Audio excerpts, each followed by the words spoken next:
Hey guys, hope you're having a good evening. I want to talk about something that's going to maybe get me a little roasted, but hear me out here. I am here to defend, I believe her name is Sarah Trefren, and she is the time blindness girl. So if you're not familiar with this, a young woman applied for a job, and she asked the job to accommodate her because she has a condition referred to as time blindness, and basically make concessions for her being late. Which I'll admit it does sound silly and entitled and whatever. And I really wasn't going to talk about this because I found out about it a few days ago and didn't really take much interest. But I was in the gym today, and I've mentioned this before, that the gym I go to, they play Fox News. It's in front of the elliptical, in front of the Stairmaster, and also in front of the row machine that I use. It's right there. Otherwise, I wouldn't watch it because I kind of hate Fox News. It's a bullshit channel. So usually or often when I'm there, they're showing this show called The Five, which is a complete garbage show. And everybody on the show are garbage human beings, with maybe the exception of the lady with the glasses who seems kind of cool. But the rest of them, they're kind of terrible people. So in this show, the narrative the thing that they're saying is like, oh, she's idiotic. Oh, she's stupid. Oh, how stupid she is. And in fact, when I decided to read up a little on the story, a New York Post article came up, and it's Gen Z cries time blindness is being late.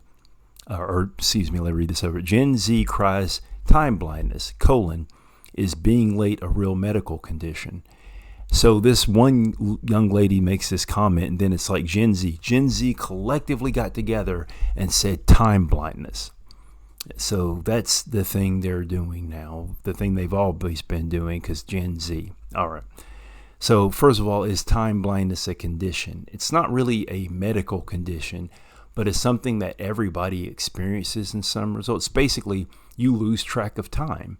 So the way psychologists put it, you have two types of attention. You have directed attention and you have automatic attention.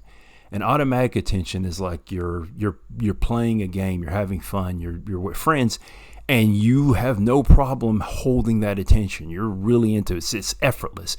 And directed attention is when you're doing something like watching one of my videos or something. You have to force yourself to focus. Self-deprecating humor, haha. So what happens is people often with certain conditions, and even though anyone can experience this, people with certain conditions will have difficulty with directed attention. ADHD, the attention deficit part of that, there you go. People with autism will often experience this. So you don't have a natural conception of time. So people who have ADHD, they'll often avoid activities that require extreme amounts of directed attention. And people with autism spectrum disorder, people who are on the spectrum. I guess I can use any terminology I want because I'm on it, so I guess I can say whatever I want regarding. It's kind of like using the N word when you're black. I don't think so, but let me continue. See, distracted. You have something called hyperfocus, so you'll lose track of time. So here's the thing. If I were an employee, would I make concessions for that? No, you have to be on time for the job. That's life. We need you to be here. But what I would tell the young woman is that you need to come up with strategies to deal with it. You need to set alarms. You need to make sure you get plenty of sleep. And the reason I say this is because this is something I've had to deal with for decades. I've mentioned this in another video. I've had to use planners. If something comes up, if I have an appointment of any sort, I have to put it in my Google Calendar. It could be something as simple as I need to, take the garbage out on an unusual day to I have a big meeting, because I lose track of things. That's more forgetting, but I'll lose track of time. So I set alarms. I use a calendar. But calling this person idiotic and stupid and referring to the generation as, oh, here entitled they are, it really annoys me. I've talked about this before, this whole thing of like, let's dump on this generation, because every generation has bullshit aspects of their character. Every generation has that.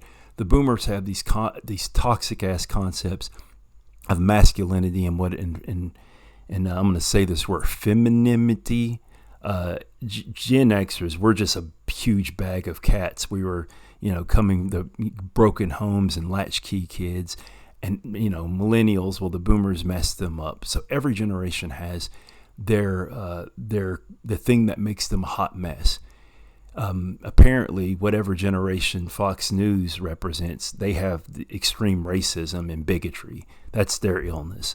So to sit here and dump on this person and say like, oh, she's stupid, the entire generation, blah, blah, blah, that's dumb. No,